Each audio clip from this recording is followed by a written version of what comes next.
Bonjour, je vais vous présenter l'installation des outils nécessaires pour contribuer à l'application Tabs. Commençons par installer Node.js. Je vais sur la page de téléchargement de Node.js et je démarre le téléchargement de l'archive contenant le code source de Node.js. Direction le répertoire de téléchargement. On va décompresser cette archive.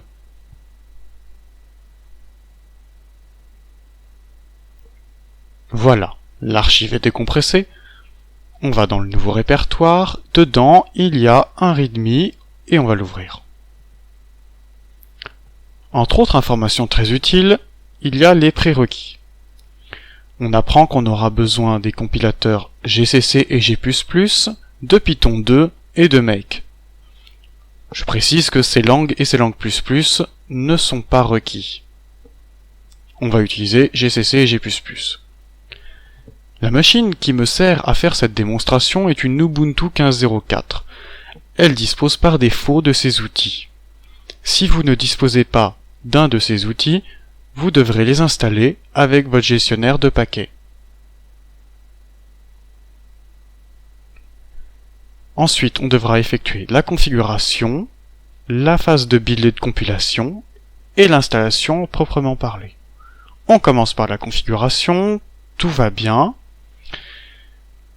Et maintenant, je lance la phase de build et de compilation avec Make. J'ajoute _J4 pour exploiter les 4 cœurs de ma machine. Ça ira plus vite. Cette phase de build et de compilation est assez longue. Elle dure entre 5 et 15 minutes selon votre machine. Donc je vais faire une pause sur la vidéo. Et voilà, la phase de compilation et de build est terminée. Maintenant, je fais l'installation avec Make Install. Je vous conseille de sauvegarder le contenu de la sortie standard retournée par Make Install, ainsi vous pourrez facilement et proprement désinstaller ou mettre à jour Node.js. On vérifie que Node est bien installé avec Node version. On a bien la version 4.0.0. De même pour NPM, qui est le gestionnaire de paquets pour les bibliothèques écrites en Node.js. Ici on a la version 2.14.2. Dans Tabs, nous avons fait le choix d'utiliser Gulp pour gérer la phase de build. Gulp est un outil analogue à Make.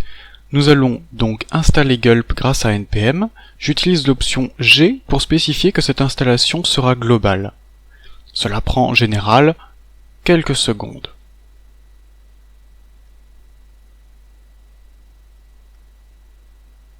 Comme vous pouvez le voir, les packages globaux sont installés dans /usr, /local, /lib, /nodemodule.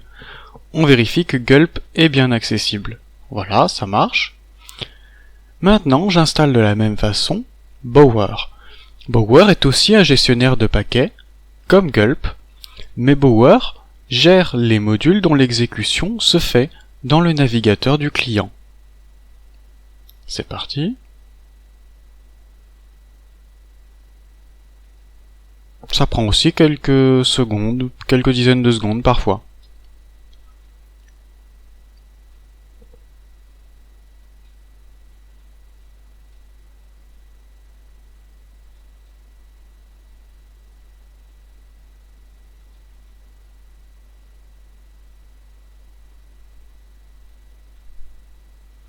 Voilà, l'installation de Bower est terminée.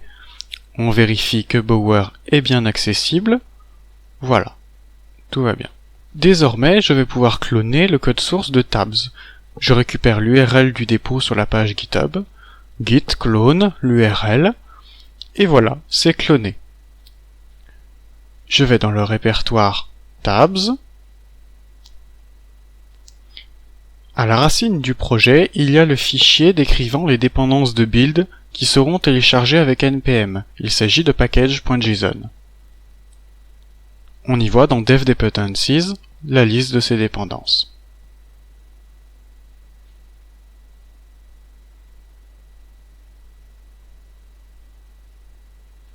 On va faire un npm install afin de les télécharger.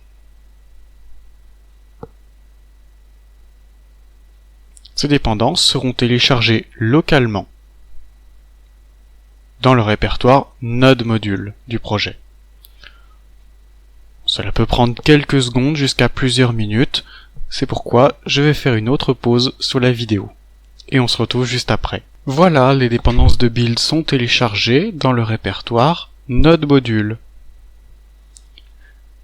Maintenant, on va pouvoir en faire de même avec les dépendances à destination du navigateur. Pour cela, on va utiliser Bower. Là, on nous demande si on souhaite envoyer des informations anonymisées. Là, je réponds Yes. Donc le téléchargement est en cours, c'est généralement beaucoup plus rapide que le téléchargement des dépendances avec NPM.